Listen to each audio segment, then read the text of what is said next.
Bismillahirrahmanirrahim. وَلْتَكُنْ مِنْكُمْ أُمَّةٌ يَدْعُونَ إِلَى الْخَيْرِ وَيَأْمُرُونَ بِالْمَعْرُوفِ وَيَنْهَوْنَ عَنِ الْمُنْكَرِ. Assalamualaikum warahmatullahi wabarakatuh. Tersinggung memang ya mau tersinggung.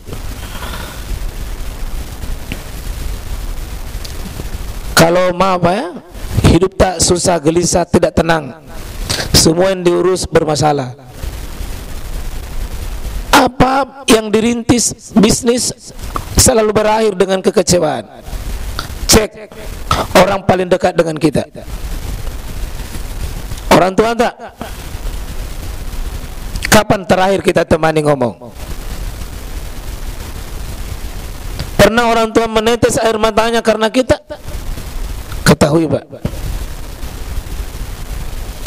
air mata yang keluar dari orang tua karena dosa tak, itu penghalang terbesar dari keberkahan hidup.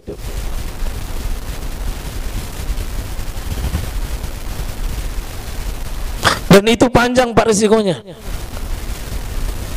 Bukan cuma pada diri kita, akan berakibat turun ke bawah sama anak-anak kita, sama cucu-cucu kita.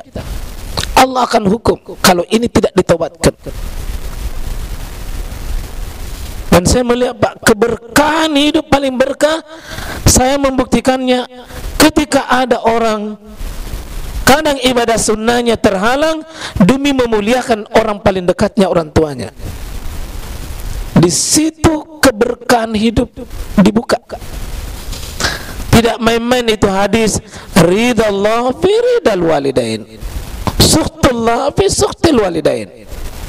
Murka, berkah ridhonya Allah turun itu melalui orang tua. Kalau ada anak itu hidupnya tenang Pak, lihat bagaimana perilaku hidupnya dengan orang tuanya. Siapa yang menjaga jarak dirinya dengan orang tua, dia zalimi orang tuanya, sedang lari sejauh-jauhnya meninggalkan apa maunya Allah Subhanahu wa taala. Maka kata Nabi, wailak, celaka kalian, masih hidup orang tuamu, tapi engkau tidak ambil surga paling tengah, paling strategis. Itu surgamu ada di orang tuamu. Artinya Pak, kebaikan akan mengalir dengan asbab orang tua. Saya ingin menjadi ibrah saja bagi Bapak. Pernah suatu saat saya yakin itu, dengan dari situ saya temukan pelajaran berharga luar biasa. Saya pernah berniat ajak orang tua ke tanah suci. Meskipun saya punya orang tua juga, ada juga uangku, tapi saya berniat, saya mau keringatku, saya mau jeripayahku, saya mau tetesan keringat saya mau kasih bawa orang tua ke tanah suci. Baru saya janji Pak, tekad dari dalam, semangat dari dalam. Saya ditelepon, saya ditanya oleh seorang dokter, Ustaz, mau ke tanah suci? Saya bilang mau. Kapan kita mau? Yang terserah kita Bu Dok.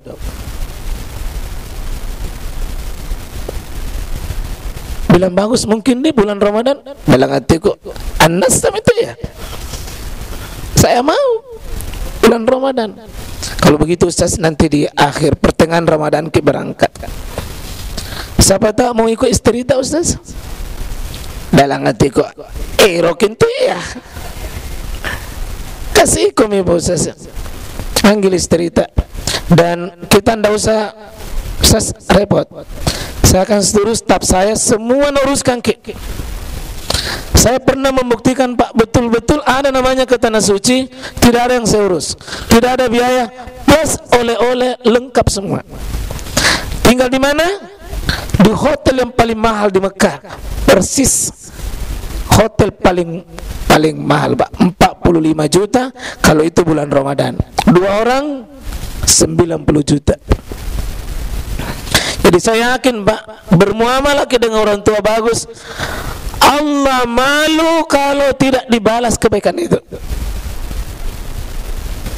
Mari Pak, yang masih hidup orang tuanya, genggam tangannya, cium pipinya, tatap dengan penuh kasih, penuh cinta, rangkul dia, tatap dengan penuh kasih dan cinta, mengatakan, saya tidak hadir kalau bukan melalui kita.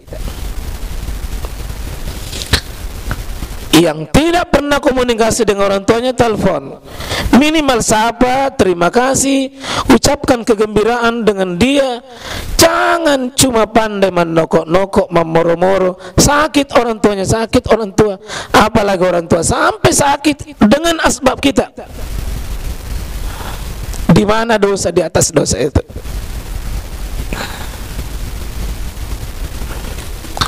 Termasuk Pak, seringnya kita ribut dengan orang keluarga, seringnya kacau rumah tangga ini. Itu karena dosa itu.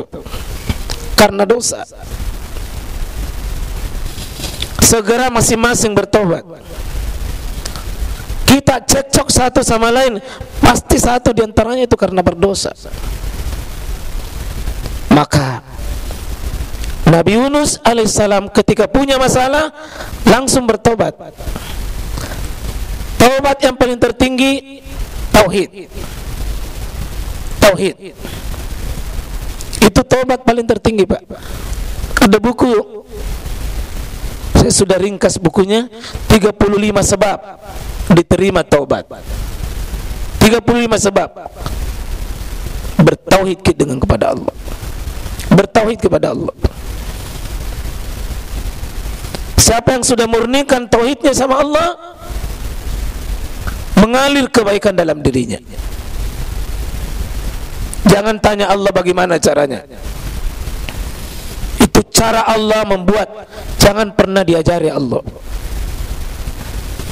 Bahkan orang yang bertauhid Pak, dia tidak berdoa tapi Allah tahu hatinya, ini yang kau butuhkan. Belum bicara mulutnya, Allah sudah tahu keinginannya. Ketika seseorang itu jujur mencari apa maunya Allah Subhanahu wa taala.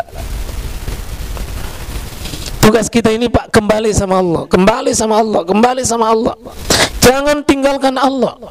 Musibah sebesar apapun Pak, tapi berhasil menemukan Allah, jangan peduli masalah itu. Masalahnya akan selesai dengan cara Allah sendiri. Nikmat sehebat apapun tapi tidak menemukan Allah, jauh dari Allah, lari dari Allah, ujungnya musibah. Lihat Fir'aun, apa kekurangan Fir'aun? Tapi hina pada akhirnya Pak, gagal menemukan Allah dalam hidupnya. Namrud, diakui kekuasaan kerajaannya. Bahkan Allah menyebutkan, alam tara ila alladhi hajja Ibrahim fi rabbih an atahul mahul mulk, an atahallahul mulk. Allah kasih kerajaan dia,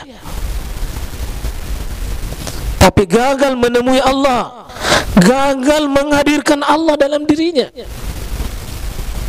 Makhluk yang berupa nyamuk itu yang bikin tewas dirinya. Baru nyamuk Pak, nyamuk saja di tengah kekuasaannya, kerajaannya, dia tidak sanggup lawan. Mana malu yang paling lemah yang nampak pada saya, tidak ada lagi melebihi nyamuk. Paling lemah, paling rendah, tapi nyamuk yang membuat binasa seorang yang paling hebat hidupnya. Qarun, 314 ekor kuda baru bisa angkat kunci gudangnya. Baru kuncinya, ratusan ekor kuda bisa angkat kunci kuda. Kalau kuncinya berat begitu, bagaimana isinya itu? tapi binasa, Pak. Qarun, dia tidak sanggup berbuat apa-apa ketika malaikat garis hartanya itu dan turun ke bawah. Hancur, Pak, binasa. Kenapa kegelisahan hidup hari ini, Pak, ada sama kita? Gagal kita mentauhidkan Allah.